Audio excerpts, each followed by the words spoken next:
Welcome সবাইকে আক্সমি এই video সিরিজে এবং আজকের এপিসোডে আমি যে প্রশ্নটি নিয়েছি সেটি হোয়াটসঅ্যাপ থেকে। হোয়াটসঅ্যাপে আমাকে যা লিখেছেন আমি সেই কথাগুলোকে একটু সামারি করে বলছি। সো একজন বিবাহিত নারী, তার বয়স প্রায় 31 বছর। তিনি আমাকে লিখেছেন তার বিয়ে হয়েছে 4 বছর এবং তার হাজবেন্ড বর্তমানে কানাডায় থাকেন এবং তিনি বর্তমানে বাংলাদেশে আছেন। এবং তিনি আমার কোনো একটা ভিডিও দেখেছেন যেখানে আমি নার্সিসিস্ট পার্সনদের কিছু ক্রাইটেরিয়া বা সিমটমগুলো নিয়ে আলোচনা করেছি। সেই ভিডিওর উপর বেস করে তিনি আমার কাছে কিছু গাইডলাইন্স চাচ্ছেন তার আসলে এই মুহূর্তে কি করা উচিত। তিনি লিখেছেন বিয়ের আগের থেকে, মানে যখন সম্পর্ক ছিল তখন থেকেই তার বয়ফ্রেন্ড, মানে বর্তমানে হাজব্যান্ড, প্রচুর ডমিনেট করতেন, খারাপ ব্যবহার করতেন। এই যে মেয়েটা, তিনি কিন্তু এগুলো সব সহ্য করতেন বিকজ তিনি তাকে প্রচণ্ড ভালোবাসতেন। তো একটা সময় যেটা হয়, মেয়েটা কোনোভাবে ইসলামিক কোনো নলেজ থেকে জানতে পারেন যে বিয়ের আগে এরকম সম্পর্ক করা হারাম। সো এই যে আমরা যেটাকে বলি গার্লফ্রেন্ড বয়ফ্রেন্ড সম্পর্ক, এটা অ্যাকচুয়ালি ধর্মীয়ভাবে ইসলাম ধর্ম অনুযায়ী এটা হারাম। তো এরপরে তিনি আসলে সেই সম্পর্ক থেকে ধীরে ধীরে নিজেকে গুটিয়ে নেন বা সরে আসেন। মিনওয়াইল তার বয়ফ্রেন্ড, মানে বর্তমান হাজবেন্ড, তার কাছে ক্ষমা চান, তাকে বিয়ে করতে চান এবং গ্র্যাজুয়েশনের জন্য তিনি কানাডা চলে যান। এবং তার কাছে একটা জিনিস খারাপ লাগতো, মানে মেয়েটা জানতেন যে ছেলেটার অনেকগুলো দোষ ছিল এবং এর মধ্যে একটা অন্যতম দোষের কথা তিনি যেটা উল্লেখ করেছেন, তার অনেকগুলো মেয়ে ফ্রেন্ড ছিল এবং মেয়েদের সাথে তার বেশি ওঠা বসা ছিল, মানে ভালো ফ্রেন্ডশিপ ছিল। এবং এই জিনিসটা তিনি বারণ করলে ছেলেটা কখনোই কথাটা শুনতেন না। তো মেয়েটি, মানে যে মেয়েটি প্রশ্ন করেছেন, তিনি বললেন যে তিনি আসলে ধার্মিক পাত্র খুঁজছিলেন, মানে ফ্যামিলি থেকে বিয়ে করার জন্য একটা ধার্মিক ছেলে খুঁজছিলেন যিনি কিনা ইসলাম ধর্ম মেনটেন করে লাইফ লিড করেন, এমন একটা ছেলেকে তিনি খুঁজছিলেন।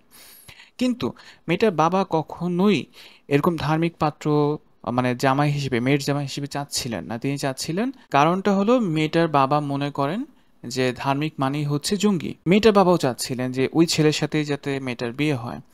সো আবেগের বশে বলেন অথবা ফ্যামিলি প্রেশারে মেয়েটা ফাইনালি বিয়ে করতে রাজি হন এবং তারা কানাডায় চলে যান বিয়ের পরে। এবং কানাডা যাওয়ার পর বিভিন্নভাবে তিনি আসলে নির্যাতনের শিকার হন। হয়তো ডিরেক্টলি গায়ে হাত তুলেনি, বাট অনেকভাবে তাকে টর্চার করা হয়। তিনি জানিয়েছিলেন যে কানাডায় যখন তারা ছিলেন তখন তারা কাপল থেরাপিস্টের কাছে গিয়েছিলেন, কিন্তু তার হাজবেন্ডের কোনো এফোর্ট ছিল না দেখে এটা আসলে কন্টিনিউ হয়নি। এবং সেইখানেও মানে কানাডার থেরাপিস্ট তাকে নার্সিসিস্ট পার্সোনালিটি ক্রাইটেরিয়া আছে এমনভাবে ডায়াগনোসিস করা হয়েছিল। এখন এই মেয়েটার প্রশ্ন হচ্ছে এখন তার আসলে কি করা উচিত। তিনি বুঝতে পারছেন যে এই বিয়েটা তার জন্য একটা ভুল ছিল, কারণ তিনি কিন্তু তার ফিলসফিক্যাল দিক থেকে বা বিশ্বাসের জায়গা থেকে তিনি এমন একজন পার্টনারকে খুঁজছিলেন যিনি ধার্মিক হবেন বা তিনি ধর্মীয় অনুশাসন মেনে চলবেন বা তার সাথে বিলিভগুলো অ্যালাইন করবে। আবার তার কোনো একাধিক মেয়ে ফ্রেন্ড থাকবে না, বা মেয়ে ফ্রেন্ড থাকলেও তাদের সাথে খুব বেশি কানেকশন থাকবে না, মানে বাউন্ডারি মেনটেন করে চলবেন।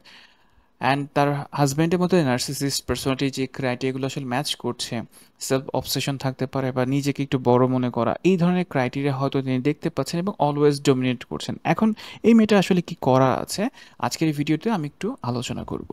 বাই দ্য ওয়ে, এখন মেয়েটা দেশে আছেন এবং তার হাজব্যান্ড কানাডায় আছেন। তাদের মধ্যে কোনো কন্ট্যাক্ট নেই।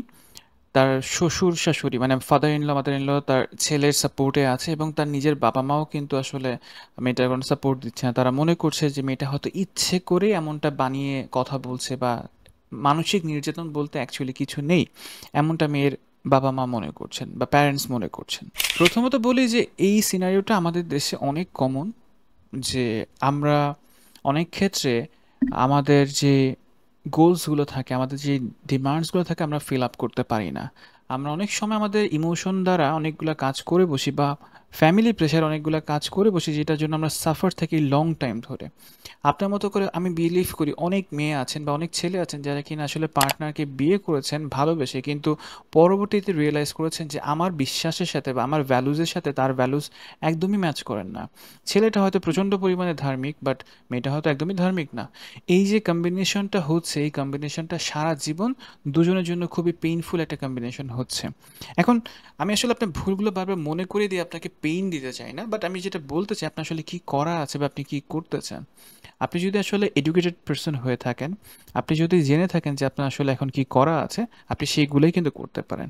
নাম্বার ওয়ান, যদি এমনটা হয় যে আপনি আপনার পার্টনারের সাথে কোনোভাবেই এই জায়গাটাতে মানে কমফোর্ট জোন ক্রিয়েট করতে পারছেন না বা অ্যাডজাস্ট করতে পারছেন না, তাকে হয়তো 100% আপনি ধার্মিক করতে পারবেন না, বাট অ্যাটলিস্ট মডারেট লেভেলে তাকে আসলে কনভিন্স করা যায় কিনা। যদি করা যায় দেন এটা আপনার জন্য এবং আপনাদের সম্পর্কের জন্য খুব ভালো।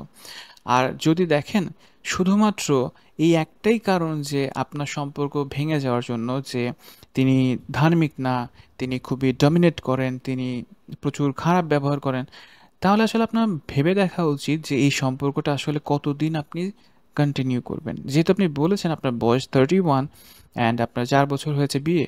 সো আপনার হাতে স্টিল নাও লাইফে অনেকটা সময় আছে। আপনি সময়টাকে কাজে লাগাতে পারেন, নিজেকে গুছিয়ে নিতে পারেন। And at the same time আমি মনে করি যে সারা জীবন কষ্ট করার থেকে, মানে সারা জীবন একটা পেইনফুল রিলেশনশিপকে কন্টিনিউ করার থেকে এটা বেটার সম্পর্কটাকে দি এন্ড করে আমি নতুন করে জীবনটাকে গুছিয়ে নিতে পারি। কারণ আমি বলছি না যে আপনার পার্টনার খুব খারাপ মানুষ, আমি এটা বলছি হয়তো আপনাদের দুজনের কম্বিনেশনটা অ্যাকচুয়ালি সুইটেবল হচ্ছে না, সামহাও হচ্ছেই না। আরেকটা বিষয় যেটা খুবই আমার চোখে পড়েছে আমি যখন টেক্সটটা পড়ছিলাম, সেটা হলো যে আমাদের শিক্ষিত সমাজে অনেকেরই ধারণা ডিউ টু মিডিয়ার জন্য, ওয়েস্টার্ন মিডিয়ার জন্য স্পেশালি, সেটা হলো যে ধার্মিক মানেই হচ্ছে তারা জঙ্গি। ধার্মিক মানেই হচ্ছে মানে যাদের বড় বড় দাড়ি থাকে বা অথবা যারা কিনা জুব্বা পরে কিংবা পাঞ্জাবি পরে এরা সবাই জঙ্গি। মানে এই কনসেপ্টটা আসলে অনেস্টলি অনেকের মধ্যেই আছে। মানে হুজুর হলেই বা ধার্মিক হলেই তারা মনে হয় জঙ্গিবাদী, তারা মনে হয় বোমা হামলা করে, তারা হলো এরকমটা করে, যেটা একটা পুরোপুরি রং কনসেপশন। মানে আমরা আসলে সার্ভেটা করি না, আমাদের ব্রেইন ওয়াশ করা হয়েছে, আমাদেরকে বারবার করে একই জিনিস দেখানোর মাধ্যমে এটা আমরা মেনে নিয়েছি বা আমরা বিলিভ করতে শুরু করেছি ধার্মিক মানেই হচ্ছে জঙ্গি। এবং একটা ছোট কনসেপ্ট একটু শেয়ার করি, আই হোপ আপনারা কানেক্ট করতে পারবেন। একটা একটা মিথ্যে কথা যদি আপনি বারবার করে বলার চেষ্টা করেন, লেটস এ 7 টাইম 8 টাইমস, আপনি যদি একটা মিথ্যেকে বারবার বলেন যে এটা হয়েছে এটা হয়েছে এটা হয়েছে, আপনি সাবকনসিয়াসলি বিশ্বাস করতে শুরু করবেন যে এটা আসলেই হয়েছে। সো এটা একটা গ্লোবাল পলিটিক্সের বিষয়, এটা আসলে আমার পক্ষে বা আপনার একার পক্ষে আসলে এটাকে চেঞ্জ করা সম্ভব না, বাট আমি মনে করি আপনি নিজের জায়গা থেকে আরেকটু অ্যাওয়ার হতে পারেন, আপনার ফ্যামিলিকে এডুকেটেড করতে পারেন যে আসলে কতটা সত্য। মানে আপনি স্ট্যাটিস্টিক্স দেখে সার্ভে দেখে আসলে এই জিনিসটাকে এডুকেটেড করতে পারেন নিজেকে বা আপনার ফ্যামিলিকে। এতে হবে কি আপনার ফ্যামিলি আন্ডারস্ট্যান্ডেবল হতে পারেন। সব কিছুকে না প্রেশার দিয়ে না, কনভিন্স করে বা ডেটা দিয়ে আপনি তাদেরকে কনভিন্স করতে পারেন। আরেকটা বিষয় আমি অ্যাড করতে চাই, সেটা হলো যে আপনার যে সম্পর্কের মধ্যে একটা পেইনফুল এক্সপিরিয়েন্স আছে যেটাকে আসলে ভেন্টিলেট করাটা প্রয়োজন, যেটা আসলে থেরাপিস্টের কাজ। আপনি হয়তো কাপল সেশনে কোনো একটা আউটকাম পাননি, বাট আপনি ইন্ডিভিজুয়াল সেশন নিতে পারেন যেটা আপনাকে হেল্প করবে, যে কোনো প্রফেশনাল সাইকোলজিস্টের কাছ থেকে, যেটা আপনাকে হেল্প করবে নিজেকে ভেন্টিলেট করতে, হিল করতে, অ্যান্ড দেন আপনি আসলে তখন একটা কনক্রিট ডিসিশন নিতে পারবেন যে আপনার আসলে কি করা উচিত। কারণ আমি কখনোই একটা ভিডিওর মাধ্যমে কাউকে এমন সাজেশন দিই না বা এরকম কোনো গাইডলাইন্স দিই না যে আপনি আসলে ডিভোর্স দেন বা সম্পর্কে থাকেন বা এনিথিং এলস।